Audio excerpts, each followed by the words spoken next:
하이델베르크 요리문답 50문답부터 52문답까지를 보도록 하겠습니다.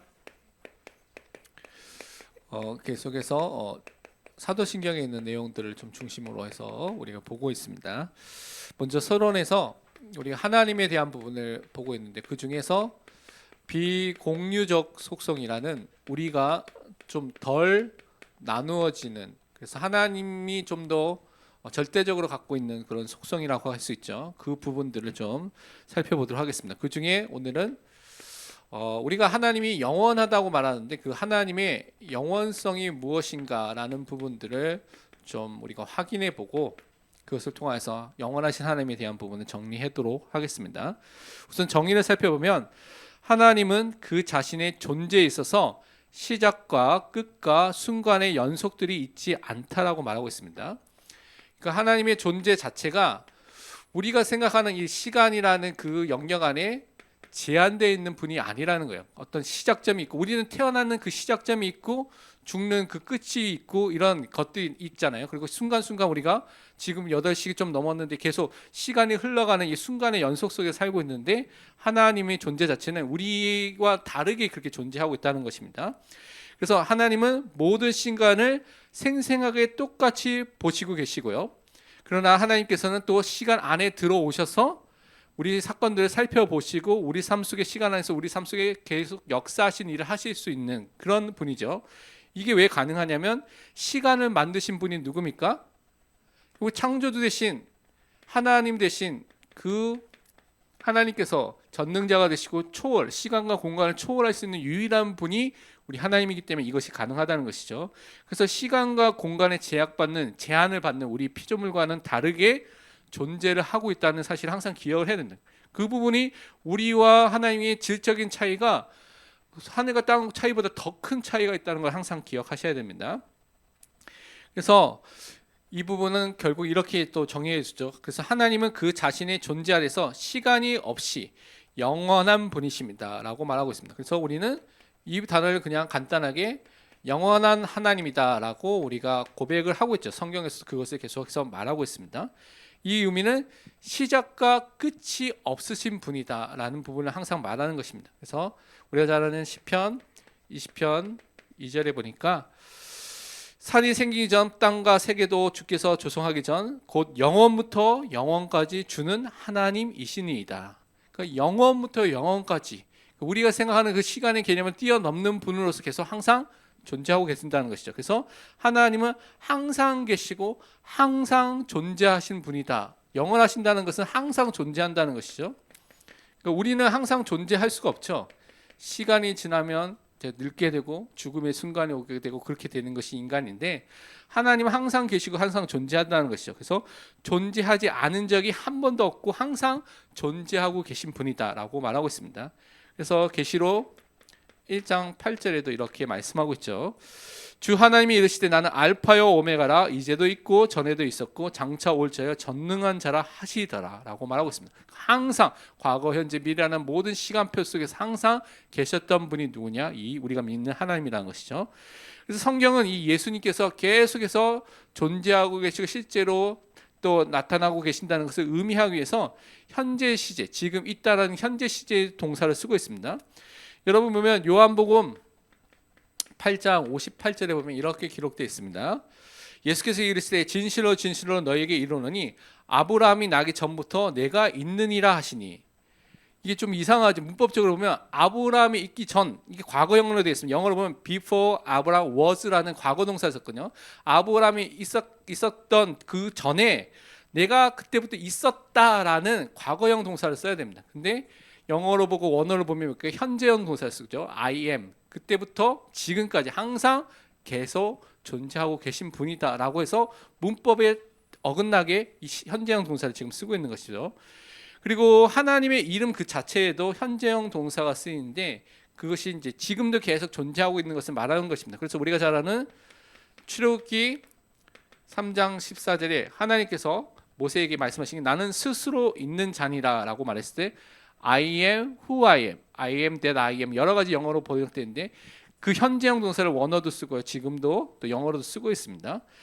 그래서 꼭 생각할 것이 세상이 창조하기 전에는 시간은 그렇다면 없었던 것이죠. 태초라는 그 시간의 시작점부터 하나님께서 시간을 만드시고 천지 하늘과 땅을 만드시면서 우주를 만드시면서 모든 것을 만드신 것입니다. 그래서 하나님은 비물질적인 영이라고 분명히 말하고 있는데, 그래서 우리의 생각과 상상을 뛰어넘는 존재 방식으로서 지금도 존재하고 계십니다. 그래서 하나님이 영원하신 하나님인데 왜 이렇게 있을 수가 있느냐? 영이시기 때문에, 물질적인 존재가 아니기 때문에 그렇게 가능하다는 것을 항상 여러분 기억해야 됩니다. 그러면 이 하나님과 우리가 갖고 있는 이 시간과의 관계를 거기 있는 정리된 것을 보면 다음과 같이 볼 수가 있죠. 모든 과거의 역사가 명확성과 선명성을 가지고 하나님께 보여지게 돼 있다는 것입니다. 그러니까 하나님은 우리의 모든 과거를 다 알고 계신다는 것이죠. 그래서 하루가 천년 같고 천년이 하루 같은 것은 우리에게는 불가능해요. 가능하지 않죠. 근데 영원하신 하나님에게는 이것이 가능하다는 것입니다. 그래서 시편 90편 4절에는 주의 목전에는 천년이 지나간 어제 같으며 밤의 한순간 같을 뿐이다. 왜냐하면 시간을 만드시고 모든 시간을 다 함께 보실 수 있는 유일한 창조주 하나님이 되시기 때문에 그렇습니다. 그래서 시간에 대해서 하나님의 경험은 우리가 시간을 경험한 것은 완전히 질적으로 다르게 시간을 경험하는 것이죠. 우리는 순간이 연속돼서 지금 순간이 1초, 2초 지나가서 이 순간들이 계속 연속되는 것들을 통하여 시간이 흘러가는 것을 통하여 경험을 하고 있는데, 그것이 아니라 이 모든 것들을 한꺼번에 다 아실 수 있고 보실 수 있기 때문에 하나님의 눈에 보기에는 이것이 천년이 하루 같은 그런 것으로 이렇게 표현을 그렇게 할 수가 있는 것이죠. 그래서 구약의 성경의 선지자들도 하나님만이 그래서 과거뿐만 아니라 미래의 모든 것들 다 아시고 우리에게 알려주실 수 있는 분이라고 분명히 선포하고 있습니다. 그렇다면 점쟁이들이 말하는 것은 무엇이냐? 이 미래에 대해서 그들이 말하는 것은 정확한 미래를 보고 말하는 것이 아니죠. 사람들은 또한 그 미래의 그런 그 불신자가 용어로 쓰면 운명이라는데 거기에 그 불신자의 그런 잘못된 상태 속에 빠지도록 계속해서 그런 것으로 유혹하고 있다는 것을 볼 필요가 있습니다. 그래서 항상 기억할 것이 시간에 그렇다면 주인이 누구냐? 시간을 만드신 분이 누구냐? 하나님이라는 것입니다. 그래서 시간의 주인 되신 그 하나님만이 또한 시간 안에서 또한 역사하셔서 우리 삶 속에서 우리를 돕고 또 우리를 함께 하시는, 역사에 개입하셔서 모든 것을 하실 수 있는 분인 것을 믿는 것이죠. 그러면서 네 번째로 시간과 그러면 우리와의 관계는 또 어떻게 돼야 되냐라고 했을 때, 항상 우리는요 시간 안에 있을 수밖에 없는 유한한 존재라는 것을 항상 기억해야 됩니다. 하나님은 무한하시고 영원하신 분인데 우리는 제한되어 있는 유한한 존재로서 이 땅에 살고 있다는 것이죠. 그래서 필연적으로 차례로 이렇게 순간의 연속들 시간들이 흘러가는 것을 경험할 수가 밖에 없습니다. 그래서 계시록 22장에 보면 새하늘과 새 땅, 천국에 대한 모습을 이렇게 설명하고 있죠. 길 가운데로 흐르더라. 강 좌우에 생명나무가 있어 12가지 열매를 맺되 달마다 그 열매를 맺고 그 나무 잎사귀들은 만국을 치료하기 위하여 있더라. 그 천국이라는 그 현장 속에서도 이렇게 달마다라는 표현을 쓰는 걸 보면 시간의 연속이라는 그런 개념이 있다는 것이죠. 이 세상과는 좀 다른 개념이겠지만 그런 흐름들이 계속 있다는 것입니다. 그리고 많은 사람들이 우리 영혼이 영원하다. 그래서 우리는 영원한 생명, 영생을 얻었다라고 말했을 때 이제 여기서 주의할 것이 하나가 있는데, 우리가 경험하고 갖게 되는 영원한 생명이라는 것은 하나님이 갖고 있는 영원성과 똑같은 것이 아닙니다. 그 속성과 똑같은 것이 아니고 정확한 복사한 것이 아닙니다. 하나님은 영원부터 영원까지 그 시작이 없이 끝도 없이 그런 분으로서 존재하고 있는 것이고요. 우리가 갖고 있는 영생이라는 그 개념은 시작점이 있죠. 하나님께서 우리를 만드신 시작점이 있습니다. 그리고 우리 영혼에 불멸을 허락해 주시고 또 그것을 통하여서 영원히 살 수 있는 영생이라는 생명을 우리가 허락해 주셨죠. 그래서 질적인 차이가 있다는 것을 꼭 여러분이 생각을 하셔야 됩니다. 하지만 꼭 기억하시, 그렇지만 우리는 천국에서 이 영생을 가지고 영원히 하나님과 함께 거하는 응답과 은혜를 받게 되는 것이죠. 그래서 계시록 22장 5절에 이렇게 설명되어 있는 것처럼 다시 밤이 없겠고 등불과 햇빛이 쓸데없으니 이는 주 하나님이 그들에게 빛이심이라 그들이 세세토록 영원토록 왕노릇 하리로다. 그러니까 영원한 천국에서 함께 왕노릇 할 수밖에 없는 그 은혜를 우리에게 허락해 주시는 것입니다. 그래서 우리는 이 시간이라는 것을 통하여서 또 영원의 축복을 또 누릴 수 있는, 그래서 영원히 함께 하나님과 함께 할 수 있는 그 은혜를 우리에게 주셨다는 것을 믿고 우리는 승리해야 되겠습니다. 그렇다면 50문답에서 이렇게 물어보겠습니다. 지난주에는 이제 승천에 대해서 말씀을 드렸죠. 이제 오늘은 좌정하시는 데 대해서 말하고 있습니다. 하나님 우편에 앉아 계시며라고 말하는데 이 말이 왜 덧붙여 있습니까? 하나님 우편에 앉아 계신다는 것은 이것을 다른 표현으로 우편에서 좌정해 계신다라고 이렇게 표현하기도 합니다. 그 의미가 이것이 왜 있습니까? 라고 했을 때 답을 이렇게 하이델베르크 요르문담 하고 있습니다.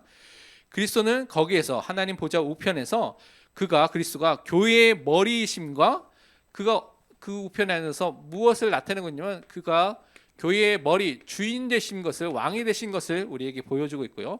성부께서 그리스도를 통하여서 모든 것을 다스리고 계심을 보여주기 위해서 하늘에 승천해서 그 보좌 우편에 앉아 있다는 것이죠. 성부께서 그리스도를 통해서 우리를 지금도 통치하시는, 그래서 그 일을 영원한 전 우주적인 왕으로서 행하고 계신다는 것을 보여주는 것이 보좌 우편에 앉아 계신다는 것입니다. 그래서 보좌 우편에서 지금도 영원한 선지자재상 왕으로서 그 일을 하고 계신 것을 우리는 확인해 볼 수가 있습니다. 거기에 관련된 말씀을 확인해 보면 에베소서 우선 첫 번째 1장 20절부터 23절에 이렇게 이 부분을 설명하고 있습니다. 그의 능력이 그리스도 안에서 역사하사 죽은 자들 가운데서 다시 살리시고 부활하셨다는 것이죠. 하늘에서 자기 오른편에 앉히사 이제 승천하시고 오른편에 좌정에 계신다는 것을 설명하고 있습니다. 모든 통치와 권세와 능력과 주권과 이 세상뿐 아니라 온 세상에 일컫는 모든 이름 위에 뛰어나게 하시고 전 우주적인 왕의 그 권세를 갖고 계신다는 것이죠. 그래서 또 만물을 그의 발 아래 복종하게 하시고 그를 만물 위에 교회의 머리로 삼으셨느니라. 예수 그리스도가 교회의 머리, 주인, 왕이 되시는 것을 말씀하고 있습니다. 그래서 교회는 그의 몸이니 만물 안에서 만물을 충만하게 하시니 충만함이라. 그래서 교회는 그리스도의 소통과 교제와 연합을 통하여서 모든 충만을 누릴 수밖에 없는 은혜를 받은 존재라는 것이죠. 또한 마태복음 28장 18절에는 예수님께서 직접 이렇게 말씀하셨습니다. 예수께서 나와 말씀하여 이르시되 하늘과 땅의 모든 권세를 내게 주셨으니, 이 모든 권세를, 왕의 권세를 그의 인성을 통하여서 다 받으시고 전 우주적인 왕의 일을 하신 것을 말하고 있습니다. 그러면서 요한복음 5장 22절과 23절을 보면, 특히 22절에 보면 이렇게 있습니다. 아버지께서 아무도 심판하지 아니하시고 심판을 다 아들에게 맡기셨으니라고 말하고 있습니다. 그래서 심판권, 그 모든 것을 다스릴 수 있는 그 심판권을 받으신 심판주가 누가 계시냐? 그 권세를 가지신 분이 누구냐? 바로 예수 그리스도다. 그래서 보좌 우편에서 그 권세를 갖고 계셔서 또 그 일을 하시고 나중에 재림주로 오셔서 그 일을 실제적으로 또 완벽하게 하실 것을 말하고 있습니다. 그러면 51문에서 그래서 계속해서 연결해서 이 부분을 이렇게 질문하고 있습니다. 우리의 머리이신 그리스도의 이 영광이 우리에게 어떤 유익을 줍니까? 우리의 머리로서 그리스도가 이 보좌 우편에서 지금 역사하고 계신데 이것이 우리에게 주는 유익과 축복이 무엇입니까? 라고 물어봤습니다. 거기에 대해서 답을 하이델베르크 요르문담이 이렇게 말하고 있습니다. 첫 번째는 그리스도의 성령을 통하여서 그리스도는 그의 지체인 우리에게 하늘로부터 그의 은사들을 부어주십니다. 성령의 역사와 성령의 응답을 통하여서 우리에게 값없이 우리가 이 땅에서 하나님의 일을 할 수 있는 은사와 우리에게 필요한 재능과 모든 달란트와 모든 것들 다 지금도 부어주시고 그 일을 감당하고 계신다는 것이죠. 두 번째로 그리스도의 능력으로 그리스도는 우리를 모든 원수들로부터 지키시고 보존하십니다. 분명히 지금도 그 보좌 우편에서 왕으로서 우리 현장에 있는 많은 원수들이 있는데 이것이 영적인 원수인 마귀도 포함하고요. 우리 육신적으로 우리를 대적하는 사람도 다 포함하는 개념입니다. 근데 이 원수들을 그로부터 우리를 보호하시고 지키시는 일을 지금도 왕으로서 또 우리의 구원자로서 지금도 행하고 계신다고 분명히 말씀하고 있습니다. 그러니까 그 보좌 우편에 앉으셔서 하고 있는 일이 우리를 위해서 대언자로서 중보기도도 하시고요. 또 우리에게 또 많은 주의 종들을 통하여서 말씀을 전달하는 그런 선지자적 그 일을 하시면서 왕으로서 우리를 또한 보호하시고 지키시는 일을 지금도 하고 계신다는 것이죠. 그 말씀을 통해서 확인해 보면 사도행전 2장 33절에 이렇게 말씀하고 있습니다. 하나님이 오른손으로 예수를 높이심에 그가 약속하신 성령을 아버지께 받아서 너희가 보고 듣는 이것을 부어 주셨느니라. 베드로의 설교예죠. 그래서 뭐 왜 이 사람들이, 이 갈릴리 사람들이 배우지 못한 사람이 어떻게 이런 다른 나라 15개 지역의 나라의 언어로 말할 수 있느냐라고 했을 때, 예수를 너희가 죽였고 너희가 못 받고 했지만 그 예수가 약속하신 그리스도이고 그 약속대로 그가 살아나서 그리스도로 주로 하나님께서 높이셨다고 말하면서, 너희들이 보고 있는 것은 하나님께서 그리스도를 통해서 약속하신 것은 예수님께서 지금 성령을 보내주셔서 너희가 보고 받고 있는 이 은사, 이 능력을 주셨다고 분명히 고백하신 것입니다. 그래서 그 축복이 임하게 된 것을 고백하고 있고요. 예배소서 보면, 예배소서 4장 7절에서 12절 보면 또 이렇게 말하고 있습니다. 우리 각 사람에게 그리스도의 선물의 분량대로 은혜를 주셨으니, 먼저 우리가 그리스도 안에서 구원을 받고요. 그 구원으로 끝나는 것이 아니라 각각 필요한 사람들에게 주신 은사가 있다는 것이죠. 은혜가 있다는 것이죠. 그러므로 이르기를 그리스도가 위로 올라가실 때 사로잡힌 자들을 사로잡으시고 사람들에게 선물을 주셨다 하셨도다. 하나님의 선물, 은사들을 각 개인에게 주셨다는 것입니다. 올라가셨다 하셨은즉 땅 아래 낮은 곳은 내리셨던 것이 아니면 무엇이냐? 내리셨던 그가 곧 모든 하늘 위에 오르신 자니 이는 만물을 충만하게 하려 하심이라. 그가 어떤 사람은 사도로, 어떤 사람은 선지자로, 어떤 사람은 복음 전하는 자로, 어떤 사람은 목사와 교사로 삼으셨으니, 특히 이제 초대 교회 때만 있었던 그런 비상 직원이라고 하는데요.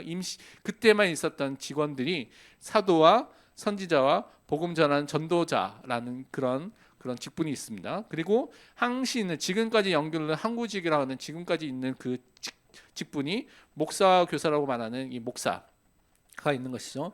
근데 이들이 하는 게 뭐냐? 성도를 온전하게 하고 봉사의 일을 하며 그리스도의 몸을 세우려 하심이라라고 분명히 말하고 있습니다.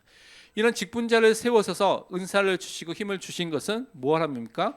성도를 말씀 안에서 올바른 사람으로 세우는 일을 하고요.